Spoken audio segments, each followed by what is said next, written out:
Nasser Al-Khelaifi, président de Paris Saint-Germain. Bonjour à tous, je suis très heureux d'être avec vous aujourd'hui. C'est une grande journée pour nous. C'est une grande journée pour de vous présenter Kylian Mbappé, ses dernières recrues. C'est un magnifique moment pour le club, pour France, pour la Ligue, pour tout le club français. Seulement à 18 ans, mais le monde entier le connaît déjà. Pour moi, il était impossible qu'il ne reste pas en France, parce que Kylian il a déjà grand talent, grand sport de France, de Paris Saint-Germain, grand joueur. Les gens ne savent pas pourquoi Kylian est choisi à Paris. Peut-être vous savoir une photo ici.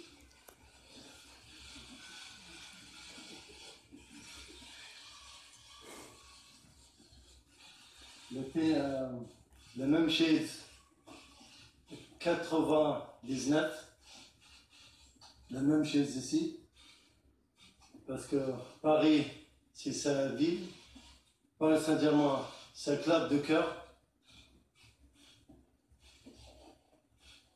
Kylian, bienvenue chez toi, bienvenue à Paris, bienvenue à Paris Saint-Germain, bienvenue Barc. Tout le monde l'attend ce moment, notre supporter, tous les médias, tous les clubs français, le vrai club français, le club pense pour le championnat. Je pense que tout le monde l'attend. Je suis sûr que nous allons écrire la grande histoire de Paris Saint-Germain ensemble. Je suis sûr que tu vas rester avec nous longtemps, comme je dis votre famille, parce que on a un grand projet pour vous, pour le club. Je vous remercie, ta famille, vraiment. Tu es là aujourd'hui, grâce à vous aussi. Merci beaucoup. Je vous remercie mon équipe aussi pour tout le travail qu'il a fait à Tours, à Mercato.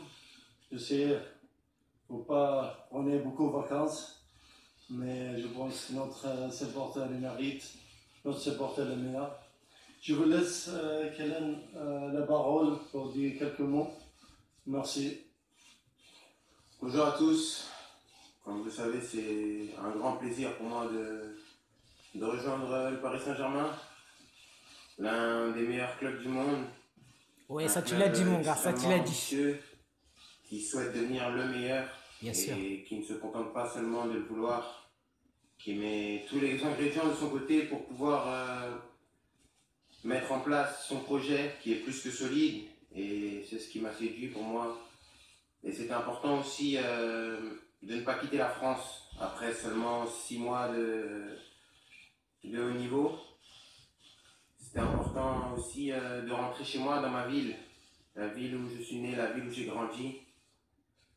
Et je pense qu'avec le Paris Saint-Germain, avec beaucoup de travail, de respect et d'humilité, on pourra arriver à nos objectifs qui sont vraiment de gagner beaucoup de trophées et à ce rêve qui anime tout le club, qui est la Champions League. Et ouais. Donc je suis très heureux et je vous remercie à tous d'être présents. Je souhaiterais aussi remercier ma famille, mon père, ma mère et tout mon entourage qui ont toujours su me guider jusqu'à présent, et j'espère qu'ils resteront à mes côtés encore longtemps. Mes avocats qui se sont fait un peu mal à la tête ces derniers jours, mais c'est pour une bonne cause, et je les remercie aussi, et toute l'équipe du Paris Saint-Germain, que ce soit Antero, ses adjoints, Max, Luis, Marc Osterlope aussi, qui ont beaucoup œuvré pour que je puisse réaliser ce souhait qui était de rejoindre le Paris Saint-Germain. Merci Kylian, vous pouvez maintenant poser vos questions. Bonjour Kylian, Loïc Tanzi, RMC SFA Sport. En fin de saison dernière, on avait plutôt l'impression que vous aviez envie de rester, faire une saison de plus à Monaco avant de partir. Qu'est-ce qui a changé? Qu'est-ce qui a fait qu'aujourd'hui vous êtes devant nous? Voilà, ce qui a fait, c'est que, pour être honnête avec vous, lorsque je finis ma saison en mai sur le titre de champion, j'étais dans l'optique bien sûr de rester. Et lorsque j'ai rencontré le président au tout départ, j'avais donné ma priorité à Monaco. Je l'avais rencontré, mais je lui avais dit que ma priorité était de rester. Mais il s'est passé certains événements qui ont fait que j'ai changé de position et ensuite je me suis beaucoup concerté avec ma famille sur mon avenir. Et ensuite, j'ai pris la décision de rejoindre le Paris Saint-Germain et je pense que c'est le meilleur choix pour moi. Bien, bonjour, Damien Degorge, dans l'équipe. Avant de signer au PSG, est-ce que tu as eu l'occasion de t'entretenir un peu avec le coach pour savoir quel poste tu évoluerais, dans quel schéma tactique tu évoluerais? Bien sûr, j'ai eu l'occasion d'échanger avec le coach qui a une philosophie de jeu très claire. Il a été vraiment très clair avec moi de ce qu'il comptait faire de moi, comment il voulait m'utiliser. Et j'ai vraiment passé une agréable rencontre parce que c'est un entraîneur qui parle football, qui maîtrise son sujet et qui transmet de la passion. Et Bruh. lorsque vous avez un passionné en face de vous et que deux passionnés se rencontrent, et ben, il y a une connexion qui est immédiate. Il a dit que je pouvais évoluer à plusieurs postes de l'attaque. Donc il pouvait avoir une certaine rotation à certains postes de l'attaque et que je pouvais évoluer aux trois postes, donc il n'y avait pas de poste définitif. Bonjour Kylian, ça permettra de réaliser BFM. Tu changes complètement de galaxie en arrivant au Paris Saint-Germain, je crois que ça se voit aujourd'hui. Galaxy PSG, mon gars. Puis Monaco, c'est D'abord, fini en ça. tout cas, t'as large part à tout ça.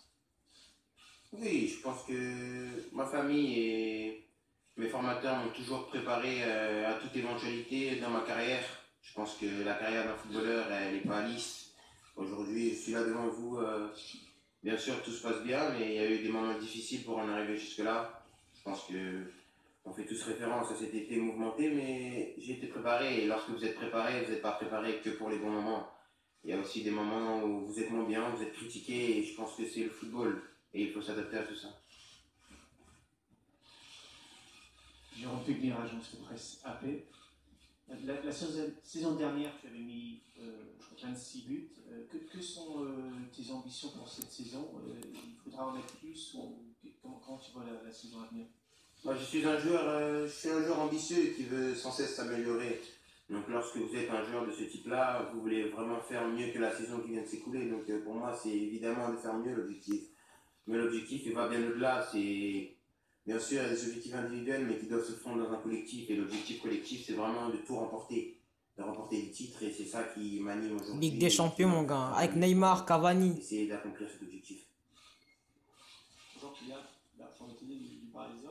Est-ce que la perspective de jouer avec Neymar a joué dans ton choix de Neymar à Paris? Mais bien sûr. Non, le Paris Saint-Germain était un projet qui m'intéressait déjà. Je pense que on avait déjà entamé les discussions et bien sûr après c'est vrai que Neymar est un avantage supplémentaire. Je pense qu'on connaît tous la qualité du joueur, c'est bien sûr extraordinaire de pouvoir jouer avec un joueur de cette envergure. Maintenant, mon choix du Paris Saint-Germain ne portait pas que sur Neymar. Il y a tout un projet, comme je l'ai expliqué, derrière tout ça qui ont fait que j'ai été séduit. Bonjour, ici Andrew Bédion pour Yahoo Sport. Vous allez être l'un des plus jeunes joueurs de l'équipe et pourtant vous arrivez avec un statut quasiment de titulaire. Comment est-ce que vous allez vivre ça? Est-ce que vous comptez arriver en leader? Je sais pas. Non, j'arrive. Peut-être dans la peau d'un statut particulier, mais j'arrive quand même dans un vestiaire où j'ai le palmarès le plus maigre. Donc, il faut quand même se faire petit et commencer tout d'abord par apprendre, parce que j'aurais beaucoup à apprendre des joueurs qui sont là. Comme j'ai dit, ce sont des joueurs, pour la plupart, qui ont tout gagné au niveau national et même européen. Donc, ça va vraiment être une expérience enrichissante pour moi et j'ai beaucoup à apprendre et beaucoup à prouver. Bonjour Kylian, Frédéric Goyard du Parisien. À un moment donné, le Real Madrid a fait une offre à Monaco. Est-ce que toi, tu as été proche à un moment donné de rejoindre le Real Madrid? Est-ce que c'était dans tes intentions? Et à quel moment précisément tu t'es dit non, je pars à Paris? Comme je l'ai dit, au départ, j'étais dans une optique de rester. Donc, il n'y avait aucun problème. J'ai donné ma priorité à Monaco. Lorsque j'ai rencontré les clubs, tous les clubs que j'ai rencontrés, j'avais le même discours. C'était priorité à l'AS Monaco. Et ensuite, il s'est passé un événement qui a fait que j'ai changé de position. Et ouais. et qui a fait que j'ai souhaité partir.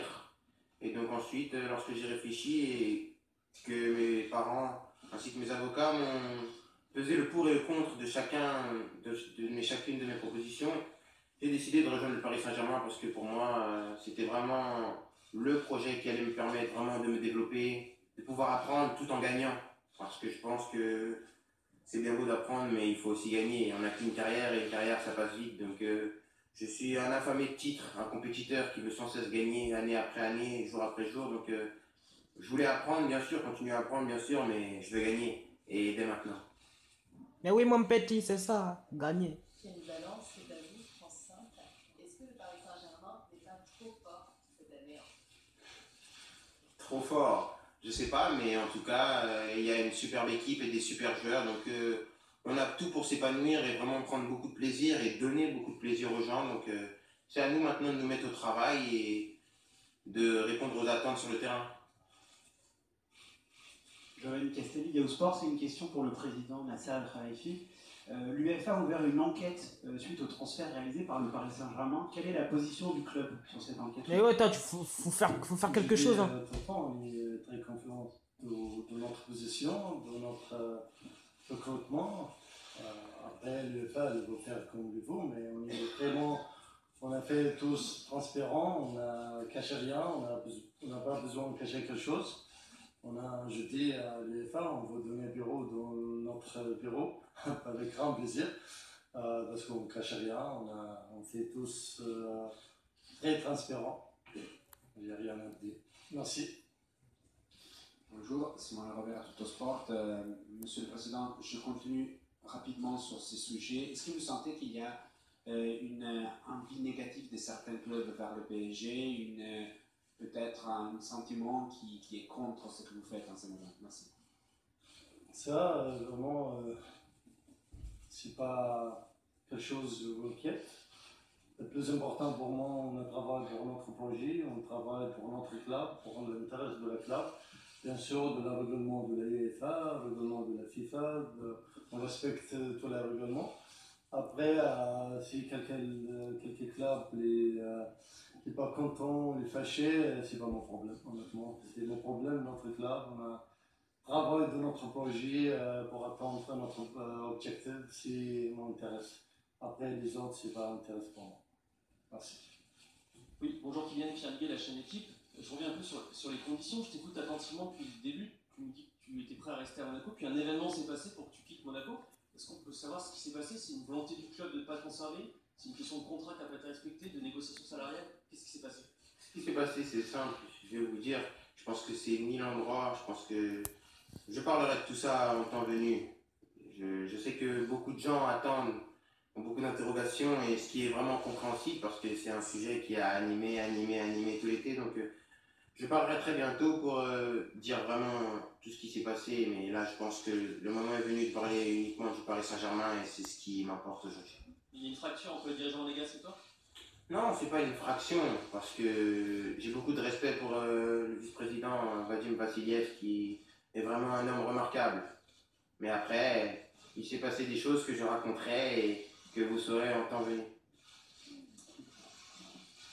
Kylian, Marina Lorenzo, ici sur votre droite, Canal+, un peu Sport Plus. Comment gérez-vous votre communication? On sent que vous traversez les épreuves, les étapes en tout cas, avec beaucoup de sérénité. Est-ce que vous êtes entouré particulièrement? Est-ce que vous avez changé quelque chose à ce niveau-là? Non, j'ai rien changé. C'est toujours les mêmes personnes qui m'entourent. Je pense que pour l'instant, on a toujours fonctionné comme ça et ça nous réussit plutôt bien. Donc. Mais on a réussi à s'entourer de gens compétents comme mes avocats parce que c'était une nécessité. Mais après, sinon, on n'a pas forcément besoin d'autres personnes. Pour l'instant, on arrive à se débrouiller nous-mêmes et on le fait en famille, donc tout se passe bien. Bonjour, Philippe Saint-Forge pour RTL, question pour le président. Vous avez répété le mot transparence plusieurs fois. Est-ce que vous pouvez sans rentrer dans des détails de chiffres, mais nous dire sur quel levier vous allez actionner pour rentrer dans les clous du fair play financier? Ouais, toi tu vas foutre quelque chose à cause de toi, sera plus en Ligue Europa. Shit alors. Peut-être à l'hiver prochain ou à l'été prochain. Et sur les recettes, je sais que vous avez fait un communiqué qui parle de 20 à 40% d'augmentation des recettes dans les années à venir. Est-ce que ce sont les droits télé? Est-ce que c'est les contrats avec les équipementiers? Est-ce que vous pouvez nous en dire un petit peu plus? C'est plus de l'UEFA, hein, c'est une investigation ça.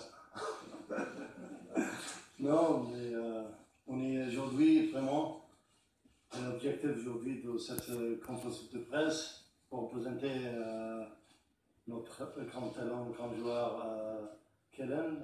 Après de faire des financiers, je ne veux pas parler de tous les détails parce que, comme je dis, le plus important, on est très confiance, on a fait tous dans le règlement. Je ne veux pas expliquer combien on va rentrer, combien on va vendre. C'est pas la position, désolé, mais c'est pas la position pour dire tous les détails ici. Merci. Bonjour Kylian, Dominique Sévrac du Parisien. On t'a souvent vu en 4-4-2 à Monaco ou sur le côté droit par exemple en équipe de France contre Luxembourg. Tu préfères jouer où toi? Ça, c'est une bonne question parce qu'elle est difficile à répondre à partir du moment où mes formateurs ne m'ont jamais mis une année consécutive, 2 années consécutives, pardon, au même poste. Et ce qui fait qu'ils ont tout de suite voulu que je sois complet et que je m'adapte à différents systèmes. Donc ce qui fait qu'aujourd'hui j'ai terminé dans l'axe, comme vous l'avez dit à Monaco. Donc si je dois vous répondre aujourd'hui, je vous dirai dans l'axe. Mais peut-être que dans un an, si je joue dans une autre position, je vous répondrai à une autre question. Donc c'est difficile à répondre, c'était une belle question. Magnifique ce petit, hein, franchement. Kylian, Johan Honnet, la grande surface en bas à droite. On sait que l'année dernière, comme tu es très jeune, c'est ta maman qui t'a amené au centre d'entraînement à Monaco. Question très pratique. Wesh, non. Passé par correspondance ton permis de conduire. Où tu en es? Ah, là, il y a eu des complications là. Donc j'ai mis en stand-by, mais là, je vais m'y remettre très rapidement. Non, là, il y a le chauffeur, le club a mis un chauffeur, donc ça va. On est prêt pour tout. Ne vous inquiétez pas. Question pour le président. Loïc Tanzi, RMC SFR Sport. Tu as financé aussi? Non. Sur les négociations, est-ce que vous avez eu un moment de doute dans ce transfert? Est-ce qu'il y a eu un moment compliqué dans les négociations avec Monaco et avec Kylian? Vous savez, comme je disais tout à l'heure, tout le plus grand club il voulait. Ça veut dire que ce n'était pas facile. Hein? Mais merci sa famille, merci lui, parce qu'il a choisi le croix de notre projet, le croix, le club de Paris Saint-Germain, comme je disais tout à l'heure, le club de 5 heures, le thé parisien, toujours le rester parisien. C'est vrai, il jouait avec Monaco, mais toujours il a quelque chose de spécial, sentiment pour Paris. Ça, il change beaucoup. Aussi, les Français, ils vont rester en France. Vous avez peut-être une chose, personne ne le sait. J'ai rencontré lui et sa famille peut-être plus de 3 fois. Jamais on a parlé de l'argent. Jamais il a parlé de l'argent. Pas de fric, mon petit. Hein. On parlait de le projet, de c'est quoi cette poste de sportif, de club, de l'impression de la club, tout sport. Vraiment, 2 mois, on n'a pas parlé. J'ai déjà temps pour parler de, mais il ne faut pas parler de l'argent parce que vraiment, merci sa famille, l'éducation de la famille, les jeunes, j'espère qu'ils vont rester, je suis sûr qu'ils vont rester la même chose. L'argent n'est pas important pour lui, il n'est pas pour la famille. Pour nous aussi, c'est pas important l'argent, combien la salaire, combien ça. Le plus important, le projet, les croix de notre projet. Je pense qu'il a beaucoup de clubs, peut-être, il offrait plus l'argent, mais il n'a pas choisi l'autre club, il a choisi Paris Saint-Germain. Merci. Salut Kylian, vous voulez le PSG Community? C'est une question assez simple, qui prend beaucoup de montant pour transfert. Est-ce que tu t'es pas dit, 180 millions d'euros, là je suis un football manager, c'est la folie, est-ce que c'est pas trop lourd à porter? Cette question elle revient souvent et j'ai toujours la même, c'est que c'est pas moi qui gère tout ça, c'est pas mon métier, donc c'est pas quelque chose qui me regarde.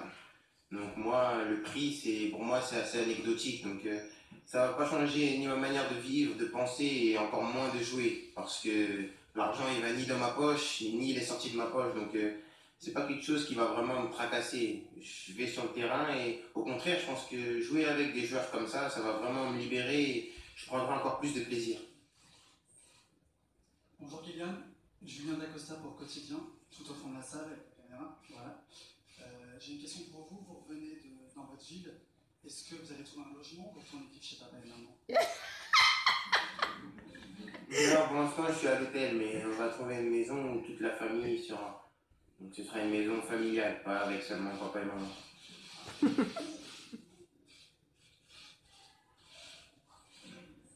Dernière question, s'il vous plaît. Giovanni Castelli, Yahoo Sport. Kylian, tu disais que tu es un enfant de Paris, tu aimes Paris. Que représente pour toi le Parc des Princes? Le Parc des Princes, franchement, c'est quelque chose de particulier pour moi parce que j'y allais tout jeune. Donc moi, j'étais vraiment un amateur de foot, un gamin qui aime le foot. Et lorsque vous êtes de Paris et que vous aimez le foot et que vous voulez vous rendre au stade, il n'y a que deux stades. Hein. Il y a soit le Stade de France, soit le Parc des Princes. Donc, ce qui fait que aussi, la particularité du Paris Saint-Germain, c'est qu'il n'y a qu'un seul club dans la ville. Et que les enfants qui grandissent dans la ville se dirigent tout naturellement vers le Paris Saint-Germain. T'as oublié des clubs, hein, mon gars. Les autres villes, dans les autres pays où il y a 2, 3, voire 4 clubs dans la même ville. Là, un Parisien de naissance et qui grandit à Paris, il se dirige tout naturellement vers le Paris Saint-Germain. Donc, pour moi, le Parc des Princes, c'était vraiment le stade de la ville. Le stade où tu te rendais quand tu avais l'argent de poche pour pouvoir y aller. Mais c'était vraiment particulier. J'y allais souvent. En plus, mon frère qui jouait contre le PSG. Donc, c'était vraiment un stade où je me suis rendu souvent. Merci beaucoup.